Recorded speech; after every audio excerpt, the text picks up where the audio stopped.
Vendredi 16 juin 2023. Le sceau de Dieu et la marque de la bête, deuxième partie.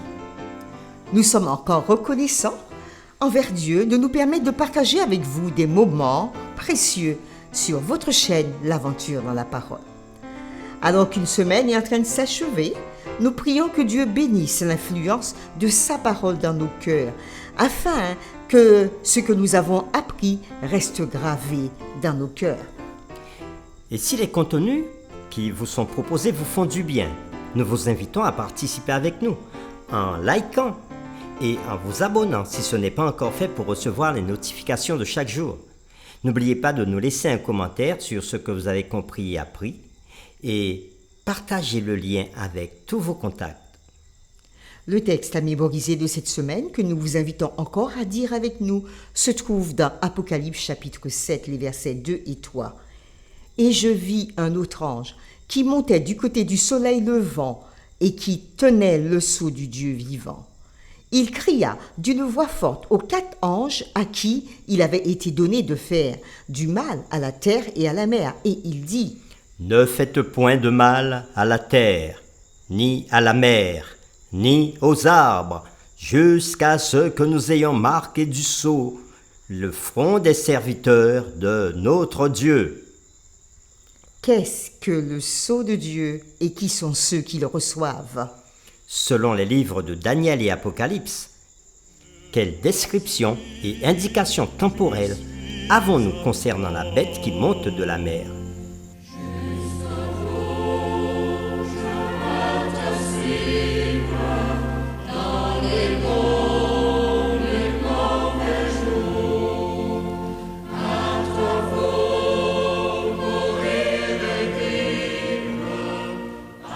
Les réflexions de cette semaine nous ont aidés à répondre à ces questions. Et nous avons commencé à le faire le samedi 10 juin, en introduisant la série de cette semaine, Le sceau de Dieu et la marque de la bête, deuxième partie. Puis, le dimanche 11 juin, avec la séquence La blessure mortelle, nous avons vu que la puissance de la bête d'Apocalypse, d'Apocalypse chapitre 13 et chapitre 14, représente un système mondial de fausse adoration. Dans les siècles précédents, cette puissance a dominé le paysage religieux jusqu'à recevoir une blessure mortelle en 1798 après Jésus-Christ. Respectivement, dans Daniel chapitre 7 verset 25, Apocalypse chapitre 13 verset 5, Apocalypse chapitre 12 verset 6, les expressions un temps, des temps et la moitié d'un temps, 42 mois et 1260 jours s'appliquent toutes à la même période de temps. Et avec le principe jour-année, il représente 1260 années de suprématie de la petite corne identifiée comme étant la bête qui monte de la mer, ou le pouvoir politico-religieux catholique romain. Apocalypse chapitre 13 verset 12 annonce que la blessure mortelle sera guérie et le monde entendra encore parler de cette puissance. Le lundi 12 juin, nous avons parlé d'apostasie. Dans 2 Thessaloniciens chapitre 2, les versets 3, 4, 9 à 12, l'apôtre Paul met en garde la communauté chrétienne contre une apostasie de la vérité de la parole de Dieu. Il s'inquiète des germes d'apostasie déjà présents dans l'Église du Nouveau Testament et qui fleuriraient dans les siècles à venir avant la seconde venue de Christ. Le mardi 13 juin, dans la stratégie finale de Satan, nous avons vu que le livre d'Apocalypse, au chapitre 17, versets 12 à 14, dans ces passages, l'apôtre Jean décrit des scènes finales de l'histoire de la terre.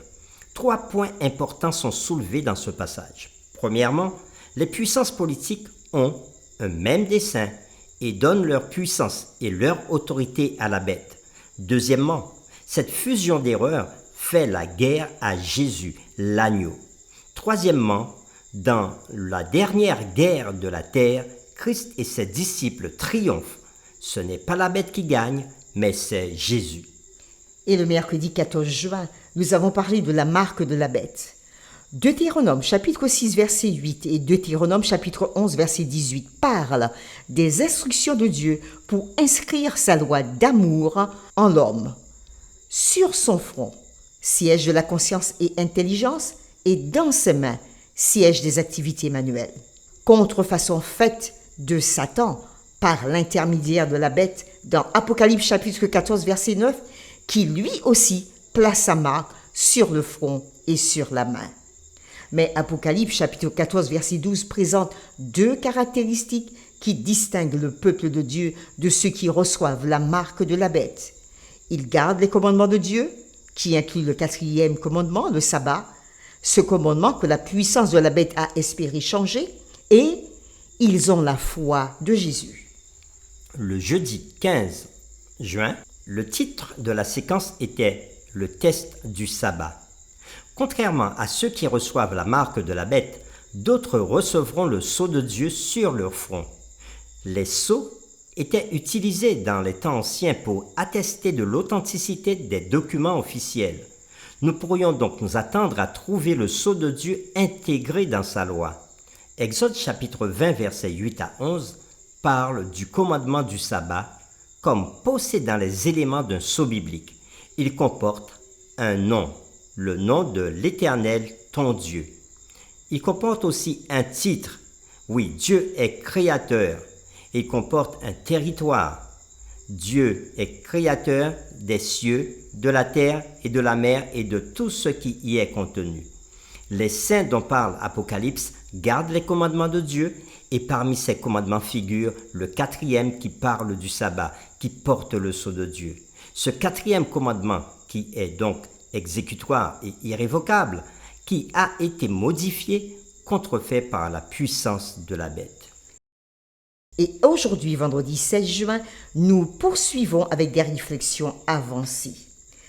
Voici une citation tirée du livre Testimonies for the Church, au volume 5 à la page 451 de l'auteur Hélène Girouard. Elle dit « Lorsque le protestantisme étendra la main pour saisir celle du pouvoir romain, lorsqu'il tendra également la main par-dessus l'abîme au spiritisme, lorsque, sous l'influence de cette triple union, les États-Unis aura répudié tous les principes de sa constitution en tant que gouvernement protestant et républicain, et lorsqu'il prendra des dispositions pour propager les erreurs et les tromperies de la papauté, alors nous saurons que le temps de l'œuvre extraordinaire de Satan est arrivé et que la fin est proche. » Fin de citation.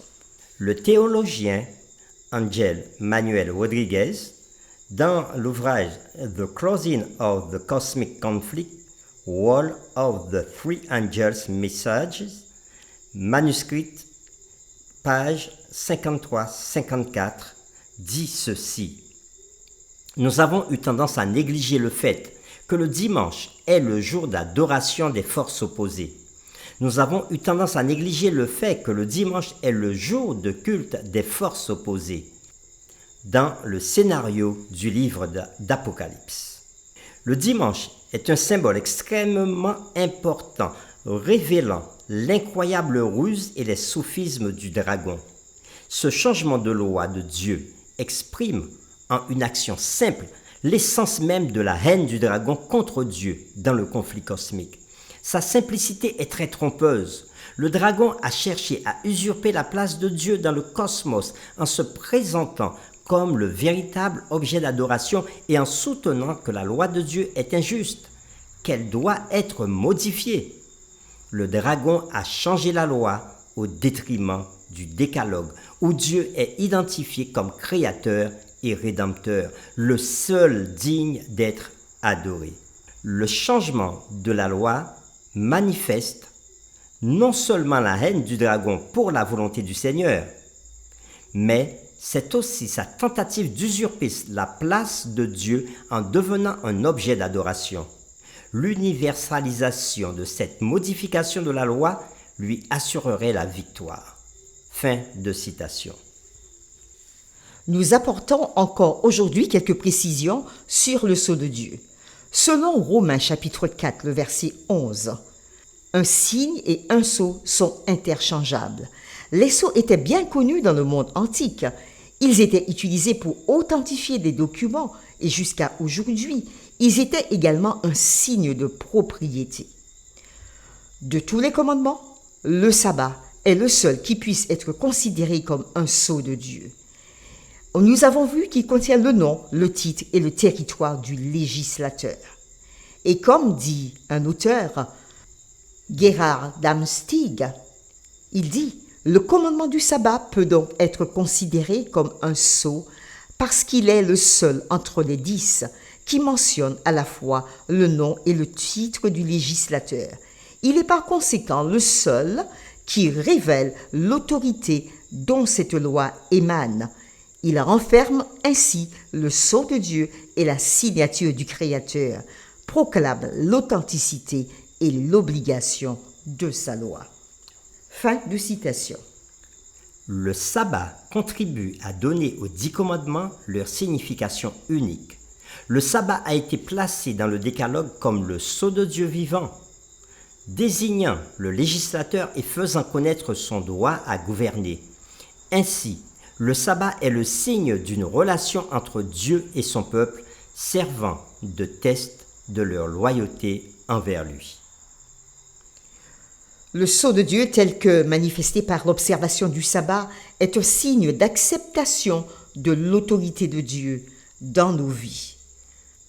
En ce qui concerne le scellement du peuple de Dieu sur le front, il ne s'agit pas d'un sceau ou d'une marque visible, mais d'un établissement dans la vérité, à la fois intellectuellement et spirituellement, de sorte qu'il ne puisse être déplacé. Quand le peuple de Dieu sera scellé et préparé, le criblage viendra.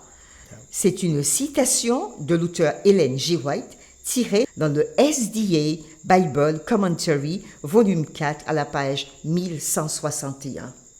Scellés par le Saint-Esprit, nous sommes préparés pour la crise à venir. Nous faisons bien de tenir compte de l'avertissement de l'apôtre Paul dans Éphésiens chapitre 4, verset 30, où il dit « N'attristez pas le Saint-Esprit de Dieu, par lequel vous avez été scellés pour le jour de la rédemption. » Pour terminer, voici 2 questions que nous vous proposons pour discuter dans votre communauté de foi ou encore en famille. Première question. Bien que nous vivions dans l'anticipation, voire l'attente des événements des derniers jours, pourquoi devons-nous veiller à ne pas tomber dans le fanatisme, la fixation de dates ou la spéculation au-delà de ce qui nous a été révélé par l'inspiration? Quels sont les dangers de faire cela?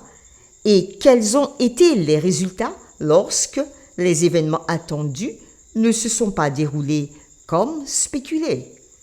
Deuxièmement, bien que nous devrions éviter les dangers décrits dans la question de discussion précédente, comment répondre à ceux qui disent que notre scénario concernant la marque de la bête et la persécution ne peut pas se produire parce qu'il ne semble tout simplement pas possible étant donné l'état actuel du monde? Pourquoi ce raisonnement, bien qu'en apparence raisonnable, ne l'est-il pas du tout? Après tout, regardez à quelle vitesse de grands changements peuvent survenir dans le monde. La série numéro 12, le sceau de Dieu et la marque de la bête, deuxième partie, est terminée. Nous vous donnons encore rendez-vous dans une nouvelle série, la série numéro 13, qui sera intitulée « Immaculée de la gloire de Dieu ». Nous vous invitons à prier ensemble avec nous. Seigneur, tu es digne d'être magnifié, d'être élevé, d'être célébré. Tu as créé la terre, le ciel et l'univers tout entier, et nous t'adorons pour ce que tu es. Gloire à ton nom. La leçon de cette semaine nous a révélé que Jésus-Christ est le vainqueur et que c'est lui qui remportera toutes les victoires en ton nom parce qu'il a vaincu la mort et qu'il est déjà vainqueur de la bête. Alors Seigneur, aide-nous à rester fixés dans ta volonté et à suivre Jésus dans tous les aspects. Nous t'avons prié en son nom et pour sa gloire. Amen.